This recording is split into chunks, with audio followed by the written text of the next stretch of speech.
საქართველოს მართლმადიდებელი ეკლესია დღეს წმინდა დიდებულთა 12-თა მოციქულთა კრებას სვეტიცხოვლობას აღნიშნავს. დღესასწაულთან დაკავშირებით პატრიარქის მოსაყდრე სასულიერო პირებთან ერთად სვეტიცხოვლის საკათედრო ტაძარში საღვთო ლიტურგიას აღავლენს. წირვის დასრულების შემდეგ კი მეუფე შიო შეკრებილ მრევლს ქადაგებით მიმართავს და დღევანდელი დღის მნიშვნელობაზე ისაუბრებს. ცხეთაში იმყოფება ჩვენი გადამყრები ჯგუფი და პირდაპირ ეთერში საუბარს ახლა თეონა მაჭარაშვილი განაგრძობს. თეონა, გისმენთ. დილიდან ხალხმრავლობა არის სვეტიცხოვლის საკათედრო ტაძარში. დღეს მართლმადიდებელი სამყარო ქრისტეს 12 მოციქულის ხსენების დღეს აღნიშნავს.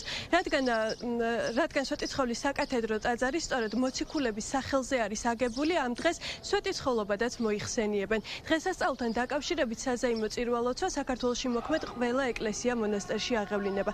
რაც შეეხება სვეტიცხოვლის საკათედრო ტაძარს, აქ ღვთისმსახურებას სრულიად საქართველოს კათოლიკოს პატრიარქის ილია მეორის თანამოსახდრე მეუფე შიო მუჯირი აღავლენს, რომელიც წირვის დასრულების შემდეგ აქ შეკრებილ მრევლს ქადაგებით მიმართავს. აქ დილიდან იმყოფებოდნენ წმინდა ნინოს გზის მომლოცველები, რომლებმაც გაიარეს გზა ფარავნის ტბიდან ამ ისტორიულ ქალაქამდე და მოვიდნენ სწორედ სვეტიცხოვლის საკათედრო ტაძარში. მათ მეუფე შიომ კათოლიკოს პატრიარქის ლოცვა-კურთხევით სიგელები გადასცა და დალოცა.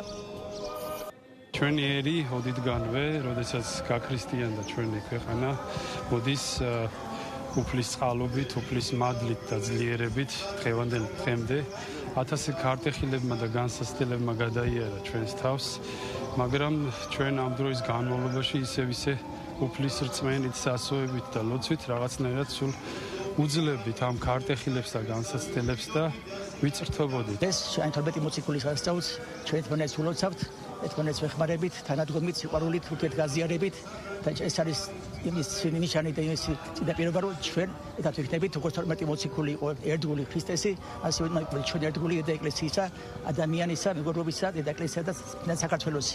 მოციქულთა ღვაწლი შედარებულია იმ საფუძველს, რომელიც უდევს ეკლესიას და სწორედ აქედან გამომდინარე სვეტიცხოველი, როგორც დედა ეკლესია და საფუძველი საქართველოს მართლმადიდებელი ეკლესიისა, ატარებს სწორედ მათ სახელობას და მათი სახელობის არის და აქედან გამომდინარე ჩვენ ამას დიდი ზეიმით აღვნიშნავთ ამ დღესასწაულს, ხარობთ და ულოცავთ სრულიად მართლმადიდებლურ სამყაროს. სახარების მიხედვით იესო ქრისტემ 12 მოციქული გამოარჩია, რომელთაგანაც იუდა ისკარიოტელმა ის გასცა. შემდეგ იესო ქრისტემ მატათა მოციქული გამოარჩია. მე შეგახსენებთ, რომ სვეტიცხოვლობა წელიწადში ორჯერ აღინიშნება 14 ოქტომბერს, როდესაც ეკლესია ქრისტეს კვარცი ხსენებს და დღეს, ანუ 13 ივლისს, როდესაც მართლმადიდებელი სამყარო ქრისტეს 12-ვე მოციქულს მოიხსენიებს. მადლობა თეონა მაჭარაშვილი საუბრობდა მცხეთიდან პირდაპირ ეთერში.